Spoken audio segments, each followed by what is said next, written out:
So welcome to Beyond the Numbers, the podcast that explores the human side of financial planning. I'm Luke Voyce, and today we're talking about retirement, but perhaps not in the way that we're used to thinking about it. For many people, retirement was once seen as a fairly fixed milestone. You reached a certain age and stepped away from work, moved into a new phase of life that looked broadly the same for everyone. But that's no longer the case. Today, retirement is often more fluid. It might involve part-time work, a second career, consultancy, entrepreneurship, volunteering, or even splitting time across different countries. And with all that comes a new set of questions. Joining me is Paul McComb, who brings a fascinating perspective to this topic through his work in the Department for Work and Pensions in the UK, as well as his extensive experience of life and planning as an expatriate.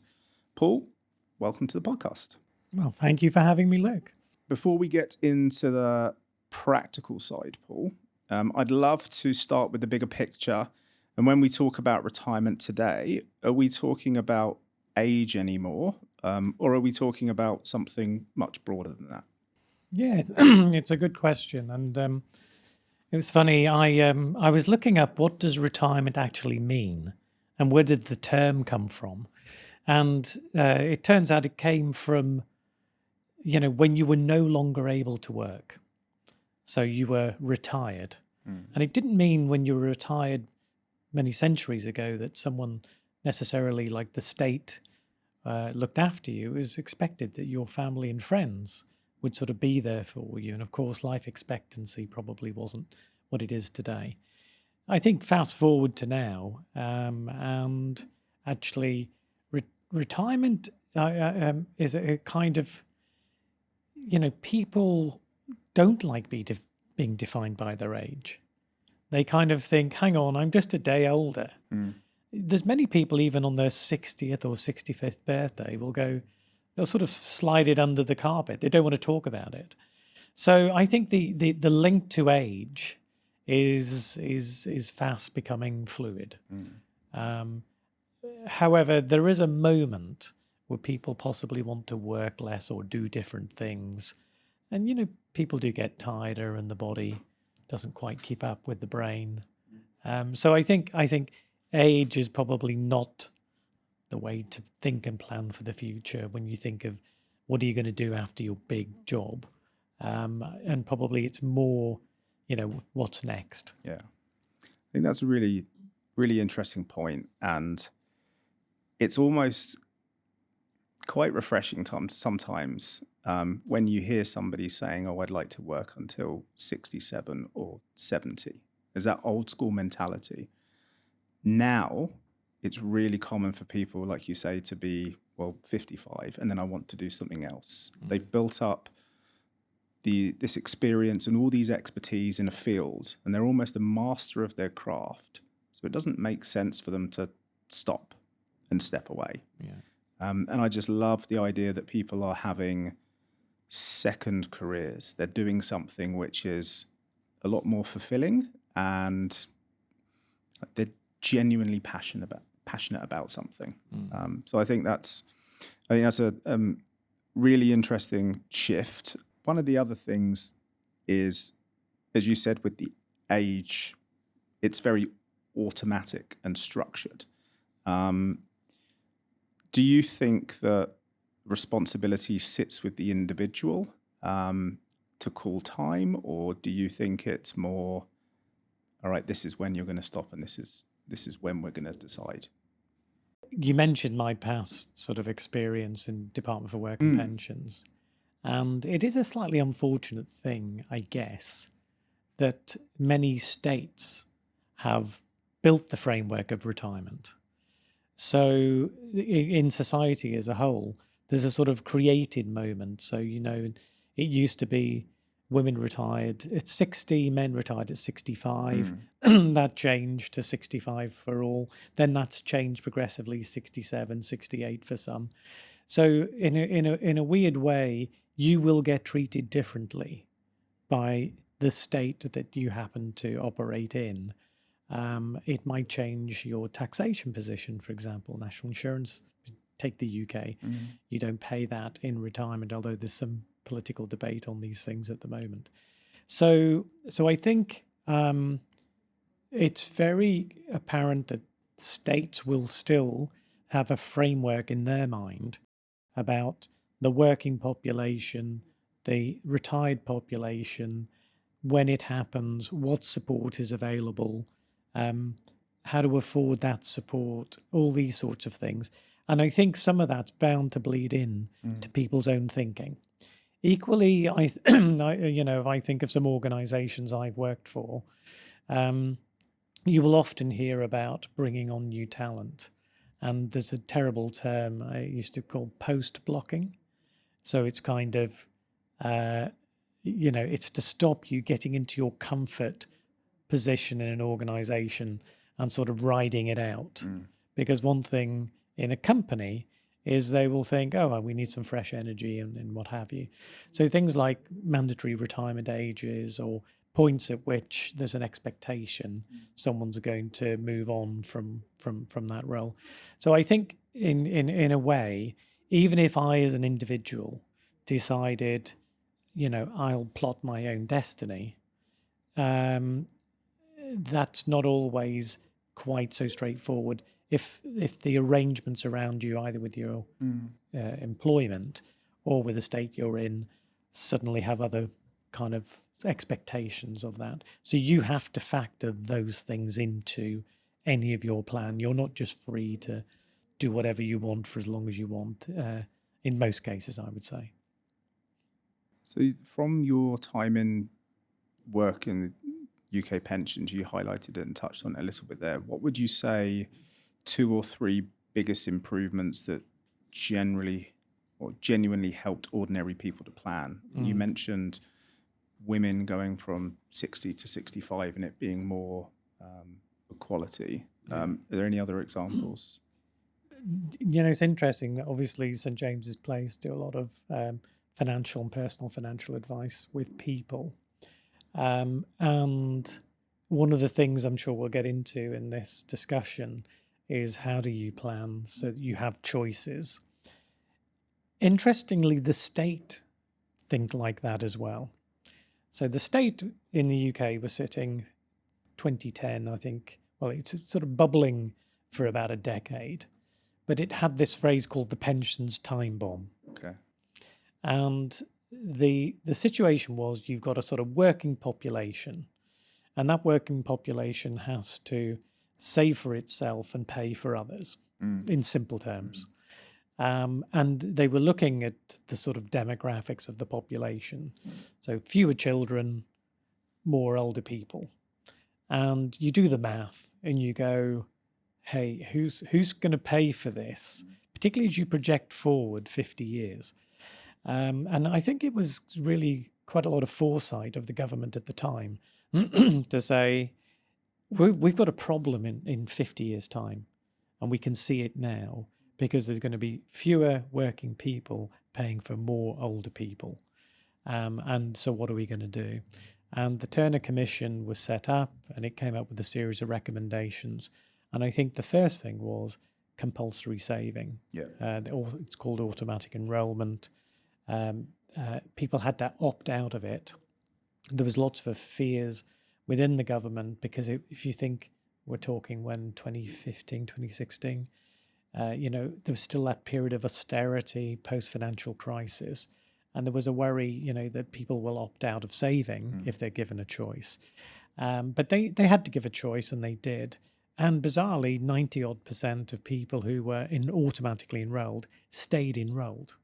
So at one level, that's very, very successful because it's driven a lot more savings. There's new problems which we can come on to, if you wish, later. But thing one was getting people to save. And I think that was important. I think thing two was actually the pension age, where you kind of look at the health of the nation and the fact that people are not just living longer, they're healthier for longer. So pushing the dates, the 60 and the 65 up. You can see already that brings much bigger chunk of people into the working population, more taxes, more insurance, and it brings fewer people into the who's going to support the other group. So the pension age move was was long overdue and needed. I think the third thing, and I'd sort of I mean, there's many other little tweaks they've done, but the third thing was to put more financial responsibility into the hands of individuals and say, you're now saving, but you've got to own this. You've got to be thinking about your financial independence, not just now, but in the long run. So incentives around taxation for pension saving, access to the funds. So it used to be you had to, I think, with many schemes, had to buy an annuity. And to be honest, small pots of money buy very small annuities. And people were feeling a bit sort of grumped on that. So flexibilities around access to your pension pot for you to decide what you want to do with it in your best interests. I think that was probably the third thing. But obviously it's opened up some new thoughts and challenges. Which we may not have time to fully address today. Sure. But that, I find it really interesting here with the MPF, because it's quite a small amount, 1,500 Hong Kong dollars, which in the grand scheme of things, if you look at retirement, it's probably not enough for somebody to seriously consider an investment which is going to prop them up in their retirement years or when they've stepped back from full-time work. Something that we encounter a lot with people is the pension side of things, and this automatic contributions. I think we sort of take for granted just how effective that actually has been. Yeah. What would you say the limitations of government systems would be when it comes to helping somebody plan for their retirement? So I think, and it does link to automatic enrollment actually, is the amount of money being saved adequate? So the first problem was, are enough people saving? So introduce automatic enrollment. Yes, now there are enough people saving. So the next question is, are there enough people saving enough money to sort of see them forward into the future? And, this is where government need to be careful, because the moment you start pushing something like personal saving for your pension and having it more mandated, start pushing the percentages up, it starts to feel like a tax. You think of national insurance, it was introduced in the 1940s to pay for a pension and the healthcare of the UK. Most people kind of see it as a tax now. It's sort of lost its direct connection. So I think that is, and the government going, we're going to nanny state you and force you to save more. I think that would be a step too far at the moment. So that's where actually educating people on, their plan, looking at how much have they got saved, projecting how much is that going to kind of add up to, talking about, so, what's going to allow you to do in terms of choices. I think government can do a bit of that, but this is where the message really is back to the people. You need to own this sort of decision. You need to own this thinking, or you need to get some support and help as you plan what you want to do in this space. And that's hard, because financial literacy is not something that people necessarily studied, or they didn't grow up with really good comprehension of why this is important. So somebody not knowing what to do and then having to devise their own plan is quite overwhelming. So what would you say common mistakes are that you've seen in your various roles as an expat with people around their own retirement or their own financial planning? I mean, the classic is leaving it too late. Yeah. I've got two 20-something-year-olds who are both automatically enrolled. Thank you. And doing all of that. But it doesn't feature. Yeah. It doesn't feature in their mind. And equally, you know, that example I quoted before about the Cameron government having this pensions commission for a problem which they could see 50 years ahead. That's quite bold even for a government to get into, because they're only around for, you know, 5-10 years at best. Someone else's problem. So I think that's number one. I think number two, and we touched on it before, is there is a whole set of kind of treatments of you in different jurisdictions around the world, including the UK, here, etc. And in the chamber, for example, we do lots of events on tax planning, you know, inheritance tax, all these things. And you'd be amazed how many people are still trading on old information, because it does change, and it changes quite often. So I think thing one is not starting early enough. I think thing two is keeping up to date with developments. And some of those developments can be positive. So there's not all negative, as in, do you realize they changed it? So you might have to, but there might be opportunities from some of those sort of developments as well. And I guess equally, and this is probably the harder bit, is do people really know what they want to do in the long run, or do they just really tune into that? Probably as they get into their 40s. So there's something for me that says, you know, from your 20s onwards, doing something, getting a plan moving of sorts.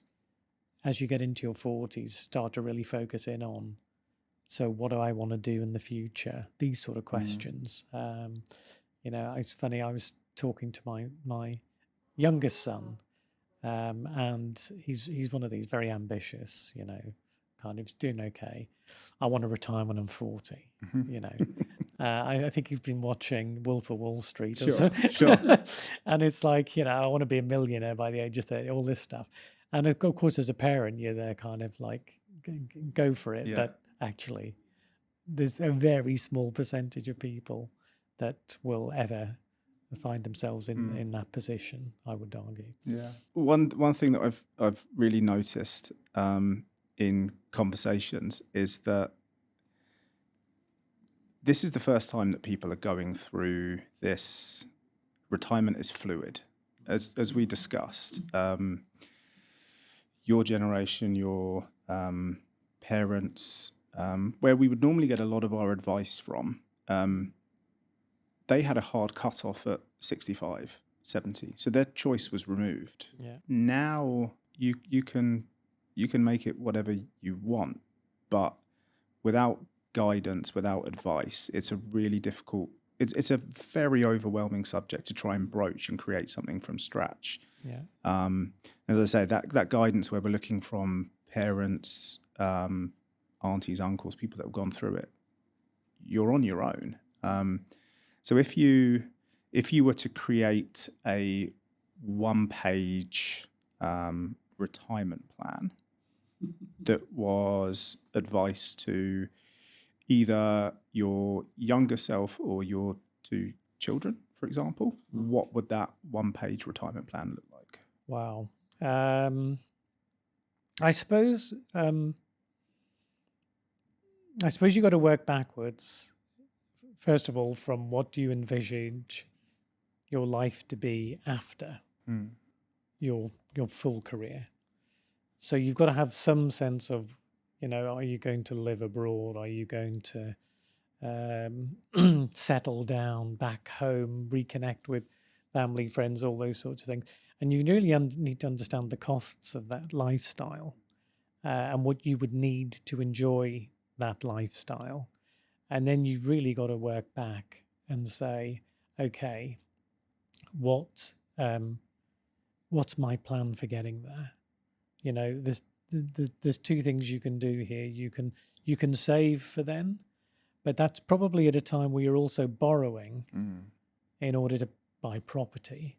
But then can you join the two ideas together? So can you make your plan during life feed your plan for, working life feed your plan beyond your main career.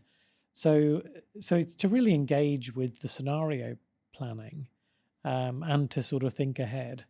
Um, and I guess, the plan on the page would be, you've got to start doing something, rather than just thinking I'll turn my mind to it later, but also to have a clear idea of what would you envisage at the end of your sort of predominant working life. So this is slightly off piste, and forgive me for putting you on the spot here. What was Paul in his 30s like? Was he a risk taker? Would he see money as something that just needed to be in the bank to give security? So Paul's not the greatest example. Okay. Because Paul is still one of the beneficiaries of sort of gold-plated public sector pensions, Sure. which in a way slightly disempowers you, or it takes away the need for you to over plan, because it's a very generous arrangement. It kicks in, it's indexed for life, So in a way, the decision, it was interesting. You talked earlier about what was the bit of it, you used to get advice from your parents. And my mum and dad worked for the National Health Service, and they said to me, "Oh, go and work for the government," And when you joined the government, everyone would go, "Oh, the pay's rubbish, but it's a good pension." And it's funny, that was the thing that it wasn't a lot of advice, but it was enough for you to kind of stick with something. I mean, as it happened, I've got to say, working in the public sector, working in public service, working in government, has been an incredibly rich career. So rather than just I'm clinging on to this gig because it's got a good pension, it was much more than that as a career, and the opportunities it presented. But always in the back of my mind was, this is quite a good deal in terms of the sort of pension planning. So Paul's not, I did 4 decades public service. So, I guess I'm wouldn't be seen as a risk taker in that context. Probably seen as someone who plays it quite safe. Okay. That's really interesting.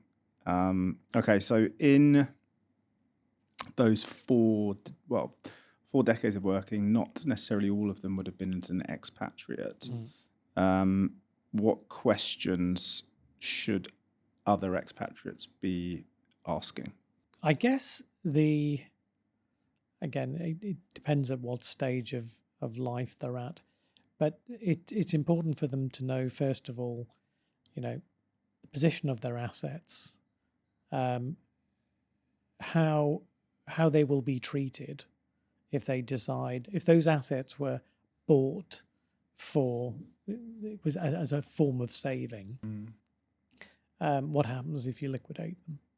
Will you realize what you thought you were going to get from those things? So the tax rules, the kind of, and the treatments in different jurisdictions, the pros and cons of liquidating your assets versus keeping them as a going concern to provide income, these sorts of things.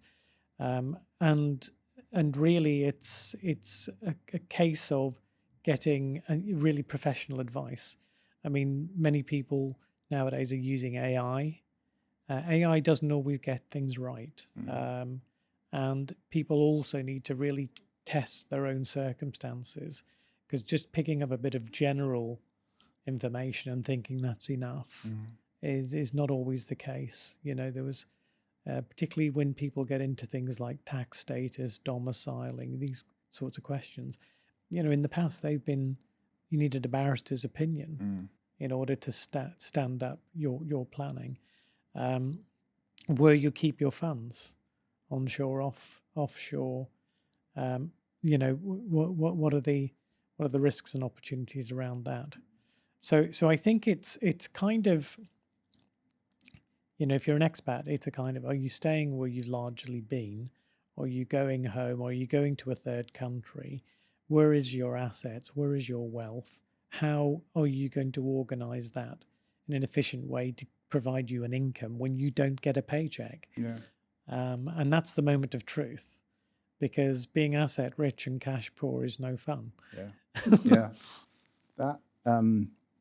That period, and this goes back to the conversation that we've had this afternoon, that period where you've got the power to maybe step away before your assets kick in. And by that, I mean access to pension, access to state pension. There might be a 5-year gap that you need to figure out, well, how am I actually going to sustain the quality of lifestyle that I've got at the moment? How am I going to take advantage of the opportunity that I've got to spend my money 7 days a week because I'm in retirement versus evenings and weekends as I would have done when I was working.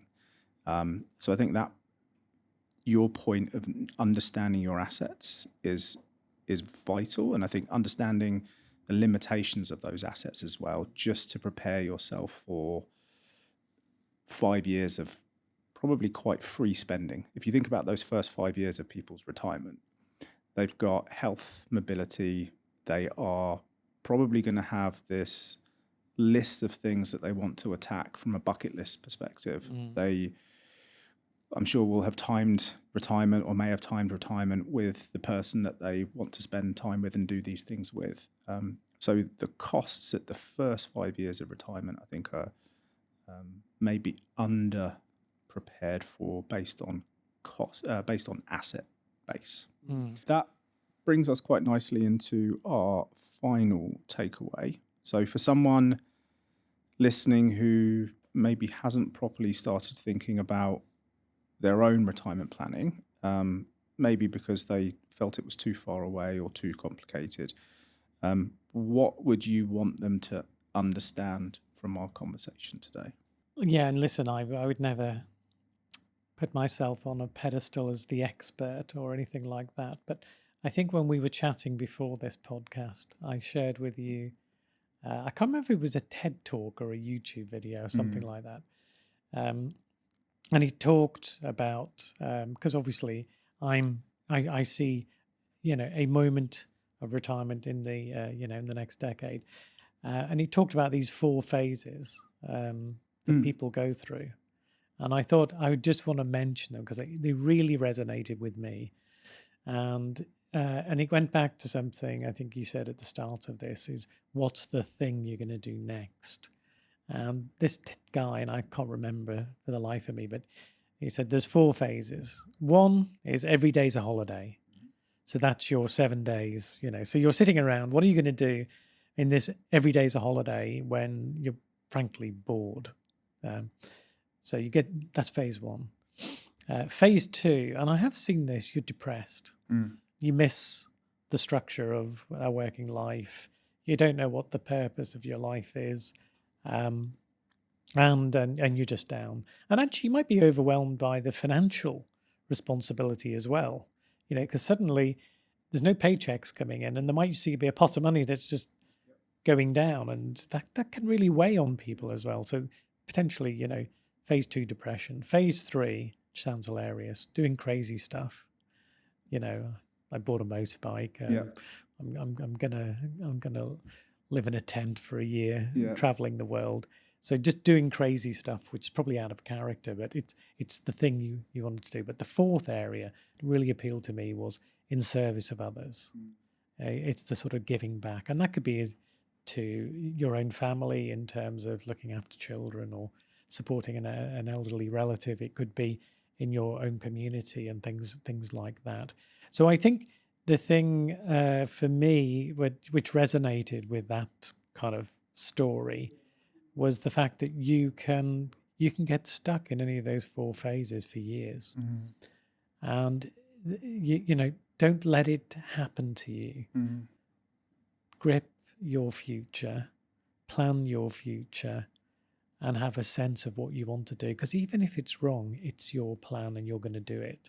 Whereas maybe if you just allow life to unfold around you, you might get stuck in one of those 4 phases and not really enjoy your final. Yeah. Sorry, that sounds terribly terribly Bleak down. to end on. But let's lift it up. But you might not find your mojo moment Yeah. back in retirement if you don't plan for it. Well, I look forward to hearing about your phase 3, the type of motorbike that you'll buy, and Oh God, no. how long you'll be in that tent for. That's Well, thank you. really interesting. Paul, thank you for sharing your insights today.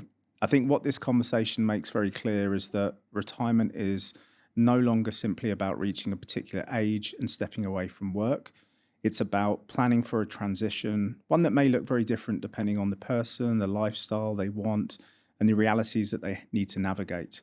For some, that may mean a more traditional retirement. For others, it may mean new projects, part-time work, time across different countries, or a completely reimagined next chapter. Whatever that looks like, planning matters. It's not something we can assume will just be done for us.